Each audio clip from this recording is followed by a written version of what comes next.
Assalamualaikum warahmatullahi wabarakatuh. Sahabat yang beriman, semoga kita dalam lindungan Allah, amin ya robbal alamin. Kisah karomah Kiai Haji Kholil Bangkalan. Memberikan obat sakit perut padahal sapi hilang. Tonton sampai habis biar nambah wawasan. Siapa yang tidak kenal dengan Syekhona Muhammad Kholil, ulama tersohor dari Bangkalan, Madura yang tidak hanya populer dalam keluasan ilmunya. Bagi warga Madura saat itu, setiap persoalan yang memilukan selalu ditanyakan ulama, khususnya kepada sosok panutan Syekhona Kholil Bangkalan. Walaupun dikenal luas di penjuru Nusantara, tapi Syekhona Kholil tetap sangat dekat dengan masyarakat kecil. Tamunya bukan saja para ulama, tapi juga masyarakat bawah dengan berbagai persoalan klasiknya. Saat itu, ada tamu datang di rumah Syekhona Kholil. Tamunya murung, sedih sekali. Ternyata, di dalam hati terselimuti kesedihan akibat sapinya hilang. Pencuri saat itu baru marak, banyak sekali barang milik warga kampung dicuri. Kesedihan itulah yang dibawanya kepada Syekhona Kholil agar mendapatkan petunjuk dan ketenangan batin. "Kiai, sapi saya hilang. Saya sangat sedih." "Bagaimana ini Kiai? Saya ingin sapi itu bisa ditemukan," katanya dengan penuh kesedihan.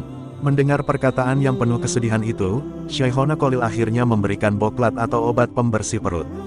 Syekhona Kholil menyuruh orang itu untuk meminumnya. Orang itu ragu, bahkan sangat ragu. Karena baru saja menjelaskan kondisi sapinya yang hilang, kok malah dikasih obat pembersih perut. "Kiai ini gimana ya? Saya minta tolong terkait sapi yang hilang, kok malah dikasih obat pembersih perut. Gak nyambung ini, Kiai," gumamnya dalam hati. Tapi karena perintah Syekhona Kholil, orang itu tak bisa berkutik. Akhirnya obat itu diminumnya dengan hati yang ragu dan was-was. Syekhona Kholil langsung menyuruh pulang setelah obat itu diminumnya.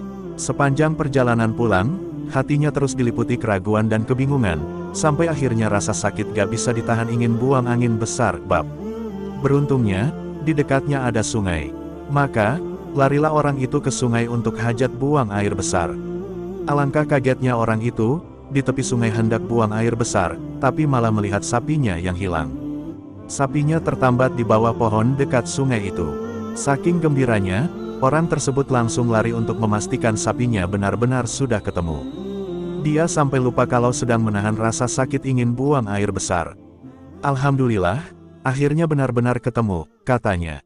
"Ini berkah dari Syekhona Kholil yang sudah ngasih saya obat pembersih perut."